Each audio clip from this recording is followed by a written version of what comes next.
അശോക്, എന്താ ഇത്? എന്താന്ന് മനസ്സിലായില്ലേ? ഇതൊക്കെ രാത്രിയിൽ മതി. നൈറ്റോ? അത്രയും സമയം വെയിറ്റ് ചെയ്യാൻ പറ്റില്ല, പ്ലീസ്. ആദ്യം രണ്ടുപേരും തമ്മിൽ സംസാരിക്കണം, ബാക്കിയൊക്കെ അത് കഴിഞ്ഞ് മാത്രം. ഇന്നലെ നമ്മൾ സംസാരിച്ചതല്ലേ? അത് ഫോണിലല്ലേ, ഞാൻ പറഞ്ഞത് നേരില്. ഹലോ, ഇതിനൊക്കെ ആരെങ്കിലും വൺസ് മോർ ചോദിക്കോ? Hey Yashi, hey listen, look at me, please da. Ashok, ഫോണിൽ സംസാരിക്കുന്നത് നേരിട്ട് സംസാരിക്കുന്നത് തമ്മിൽ ഒരുപാട് ഡിഫറൻസ് ഉണ്ട്. അതൊക്കെ ഓക്കെ, ബട്ട് യാഷി. എന്താ? ഹേയ്, രാത്രി മുഴുവൻ നമ്മൾ ഉറങ്ങാതിരിക്കുമ്പോ അപ്പൊ ഒരുപാട് സമയം ഉണ്ടാവുമല്ലോ. ആ സമയത്ത് നമുക്ക് എത്ര നേരം വേണമെങ്കിലും സംസാരിക്കാമല്ലോ. ആ നേരത്തെ സംസാരിക്കാൻ പറ്റുമോ? ഓപ്പറേഷൻ കഴിഞ്ഞ പേഷ്യന്റിനെ പോലെ ഉണ്ടാവും. എന്നെ കണ്ടിട്ട് നിനക്കൊരു പാവണെന്ന് തോന്നില്ലേ യാഷി? അറ്റ്ലീസ്റ്റ് ഞാൻ കിസ്സെങ്കിലും തന്നോട്ടെ യാഷി, പ്ലീസ് ഡാ. യാഷി, ഒരു കിസ്സെങ്കിലും തന്നോട്ടെടാ. ശരി. ഹേ ബേബി. ഞാൻ എന്താ ബേബിയാ? എന്തിനാ കവള് കാണിക്കുന്നേ? അശോക്, എന്താ കിസ് വേണോ വേണ്ടയോ? വേണം. അത് ഓക്കെ.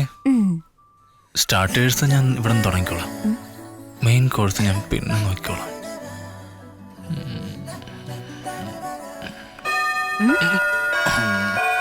നാശിപ്പിച്ചു. വരുവാ, പോയിട്ട് വരാവേ.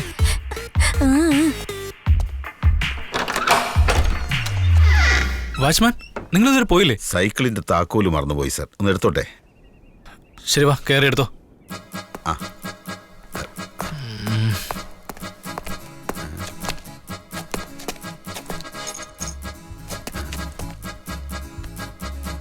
സാറേ, താക്കോലിവിടെയും കാണുന്നില്ല. സാറെങ്ങനെ കണ്ടായിരുന്നോ? ചേട്ടൻ, നിങ്ങളുടെ താക്കോൽ എവിടെയാന്ന് എനിക്കെങ്ങനെ അറിയാം? നിങ്ങൾ തന്നെ വല്ലയിടത്തും വെച്ചാണ്, നോക്ക്. എവിടെ വെച്ച് കാണും? സാർ, ഓർമ്മ വന്നു സാർ. ഇത് താക്കോല് കിട്ടി സാർ. കിട്ടിയല്ലേ? കിട്ടി സാർ. ശരി സാറേ, സാറിന് ഡിസ്റ്റർബ് ആയോ? അതെ ചേട്ടാ, പക്ഷെ അതിൽ കുഴപ്പമൊന്നുമില്ല. ചേട്ടൻ സൂക്ഷിച്ച് പോകാൻ നോക്ക്. Bye bye bye, take care, tata, see you. ശിവപൂജയില് കരടി, നമ്മുടെ പൂജയില് വാച്ച്മാൻ. ഓരോ തലവേദനക്ക്. ഹെഡേക്കോ? ലൈറ്റ് ആയിട്ട്. ഡോണ്ട് വറി, നിനക്ക് ഞാനൊരു കോഫി ഉണ്ടാക്കി തരാം. അപ്പോഴേക്കും ഹെഡേക്ക് പറന്നു പോകും. Hey, not bad. നീ കോഫിയൊക്കെ ഉണ്ടാക്കോ? കോഫി ഉണ്ടാക്കാൻ അറിയാം, വേറൊന്നും ഉണ്ടാക്കാൻ അറിയില്ല. എന്താ നീ എന്താ പറയുന്നത്? What you mean? വാ പറയാം. അപ്പൊ ഒന്നും അറിയില്ലേ? നമ്മള് കോഫി കുടിക്കാനാ വന്നേ? ശരി. Absolutely all set to come and join you. അടുക്കളയിൽ വെച്ചെങ്കിലും എന്തെങ്കിലും ഒപ്പിക്കാൻ പറ്റും നോക്കട്ടെ.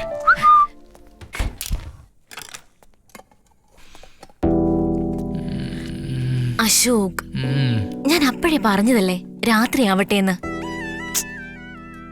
അതിരിക്കട്ടെ, വേറൊന്നും അറിയില്ലെന്ന് പറഞ്ഞല്ലേ?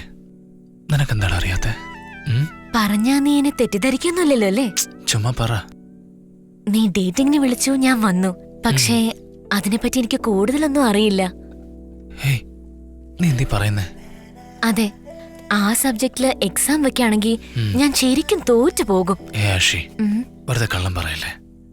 ഞാനും 10th 12th കോളേജൊക്കെ കഴിഞ്ഞിട്ടാ വന്നിരിക്കുന്നത്. ഇതുപോലുള്ള ഒരുപാട് ആളുകളെ ഞാൻ കണ്ടിട്ടുണ്ട്. അപ്പൊ പിന്നെ നിന്റെ കാര്യം വിശ്വസിക്കാൻ ബുദ്ധിമുട്ടാ. എന്റെ വീട്ടില് ഭയങ്കര സ്ട്രിക്റ്റാ. പയ്യന്മാരോടൊന്നും സംസാരിക്കാൻ പോലും സമ്മതിക്കില്ല. ഞാൻ എപ്പോഴും സുജിയായിട്ടാ കറങ്ങുന്നേ. ഞാനും അവളും അത്രയ്ക്ക് ക്ലോസാ. ഓ, അവളാണോ നീ? പറഞ്ഞില്ലല്ലോ. ഏയ്, ഐ കിൽ യു. ഓ, എന്നെ കൊല്ലുവോ തിന്നുവോ എന്ത് വേണേലും നിനക്ക് ചെയ്യാം. അറ്റ്ലീസ്റ്റ് ഒരു കിസ്സെങ്കിലും തന്നൂടെ? ഏയ്, എപ്പോഴും നിനക്ക് ഒരൊറ്റ ചിന്ത മാത്രമേ ഉള്ളൂ. വാട്ട് യു മീൻ ബൈ എപ്പോ നോക്കിയാലും? സ്വീറ്റ് ആയിട്ട് നമ്മൾ ഡേറ്റിംഗിന് വന്നതാ. ഡേറ്റിംഗിൽ ഒരു കിസ് പോലും കൊടുത്തില്ലെങ്കിൽ പിന്നെ എന്ത് ഡേറ്റിംഗ്? ശരി, നീ പറയുന്നതും ശരിയാണ്. Of course. ശരി. നമ്മുടെ രണ്ടുപേരുടെ ആദ്യത്തെ കിസ് ഇത്. Let's make it A memorable one. ഈ കിസ് ഞാൻ നിന്റെ ലിപ്പിൽ തന്നോട്ടെ, please. You want kiss or not? I want. ശരി.